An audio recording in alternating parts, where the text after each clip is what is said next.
here they are in the progression of what Bill Belichick is trying to do here. Cam has taken all the first reps in all 12 of those practices, followed by Mac Jones. It is interesting, though, to note, Key, that sometimes they'll put Mac in with the starters, even though he's taking reps behind Cam. And I just go big picture. Bill Belichick says Cam's our starting quarterback. And so what does that mean? To me, it means that unless Cam falls off a cliff performance-wise or Mac Jones becomes Superman, his intention is to go with Cam. And nothing, in my view, has changed at this point on that course for Bill Belichick. Mike, let's move on from Cam Newton, the quarterback situation. Let's talk about the receivers, though. They bring in Kendrick Bourne. They bring in Nelson Aguilar. How do they look in training camp? Does it look different than a year ago? Looks a lot different, Key. And I think the thing I would say with the receivers, you mentioned Aguilar and Bourne. They have Jacoby Myers, a third-year player who's ascending. N'Keal Harry, their first-round pick from 2019, has totally turned it around and looks like he's going to be a contributor. But to me, you can't just talk about the receivers when you look at this offense. It's the tight ends, too. And it's how that group will complement the tight ends, Jonnu Smith, Hunter Henry, big-time free agent imports. So I think it's not just that group, which is definitely better. But when you pair them with those two tight ends, the offense, to me, Key, looks completely different. Yeah, but you know what, Mike, as you mentioned Hunter Henry and the injury there with him, how significant is that shoulder injury for him? He's going to miss some time, but how much time are we looking at? So, Alan, it was one of those full pad practices, and he was locked in a one-on-one blocking drill, and you could see he sort of was working out something on his shoulder, tried to practice through it, went for an MRI, and I can tell you, a big sigh of relief from the Patriots that it wasn't considered overly serious. He's expected to miss a couple weeks here in the preseason, but the timetable for him puts him on course to possibly be ready for that season opener, September 12th, when the Miami Dolphins come right here to Foxborough, Massachusetts. Mike, on the other side of the ball, we know about the Belichick defense and everything that they've been able to create. In free agency, they went out and got Raekwon McMillan from the Oakland Raiders on a one-year deal. How significant is the loss of Raekwon, who tore his ACL, to that defense, and what was the expectations for him? So, Key, they ranked 25th last year in run defense, and really that's so uncharacteristic of a Bill Belichick defense. So they go out, they get Raekwon McMillan, who, as you mentioned, tore his ACL, but they got a lot of other guys. Devon Godchaux, a nose tackle from the Dolphins, he's in here. Matt Judon, an outside linebacker, formerly of the Ravens. Kyle Van Noy, another outside linebacker, he's back from Miami. So it's like a complete revamp in the front seven.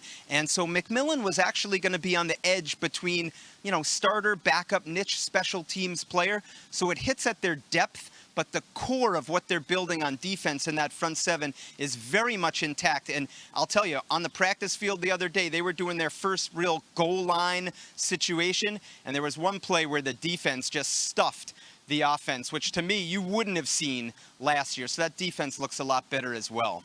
What's the latest on Stephon Gilmore's situation?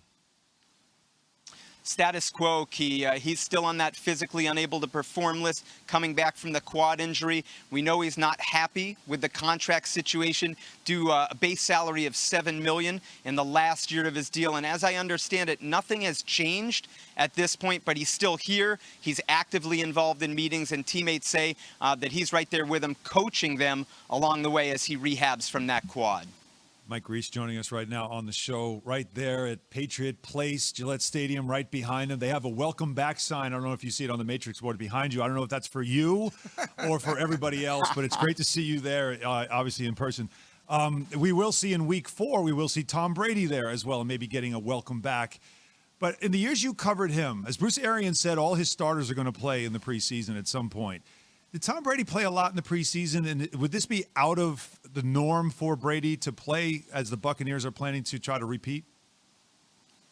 You know, that was actually, Alan, really situational. It was year to year. There were some years where he actually didn't play, and then there were other years he played actually in the 4th preseason game when they had 4 at the time, when you say, what, why is he playing in this type of game? So a lot of that was sort of on a year-by-year basis.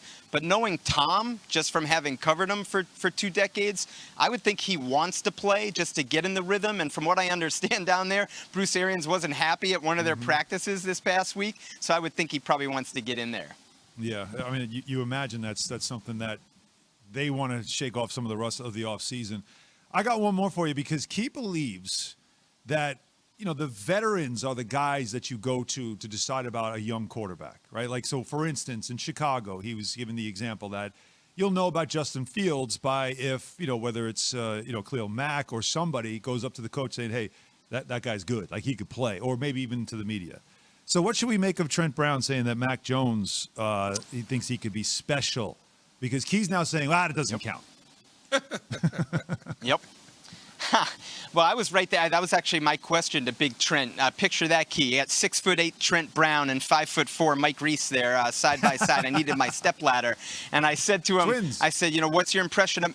I said, what's your impression of Mac? He said, I think he can be special. And I said, why? And he said, because he's making throws that you wouldn't expect someone at that stage to make. And other guys have said, like J.C. Jackson, the cornerback who was 2nd in the NFL in interceptions last year, said that Mac is improving every day and he's being accountable to his teammates. So he is making an impression, but I would sort of caution it right now. They haven't even, faced another team, really faced live tackling. So it's still early yet, but I would say the foundation is being set for Mac at some point to take over. To me, the question is not if, it's just when, and that could be next season. It could be in the middle of this season. Maybe it's even week 1, but right now I think it's still Cam in that driver's seat. Yeah, and that's certainly what it feels like. I don't think the great expectation was he would beat out Cam, but to see.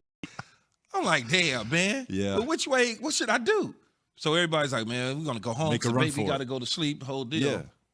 So I told him, okay, so I get up and go, and man, I might as well just jumped in the pool.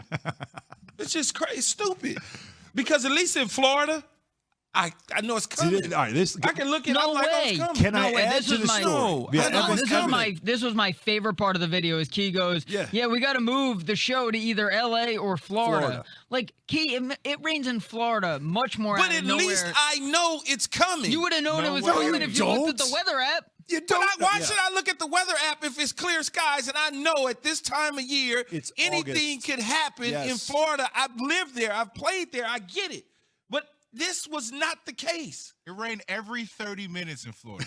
I really got does. that though. It does. That's cool. I know that already. But the app worked. But it's the Northeast. It's August. Are you new here? Didn't you play a couple of seasons in New York? Don't I you played more than understand? a couple. So you understand then how it works here. You do. Yeah, you that was do so long understand. ago, It's I don't August. remember. I don't remember. So there you go. Move But along. it's just funny. But at least you got Jake Gyllenhaal would have gotten his shower and he would have gotten clean in the. But it really shouldn't have surprised us that, that Key, it didn't look at the weather app. Because how many mornings does he come like, oh, that happened last night? Yeah, you would know that if you looked at the rundown. It's just like I said to everybody listening. It's normally something you might see on someone's Instagram story or anything, TikTok. But for Key.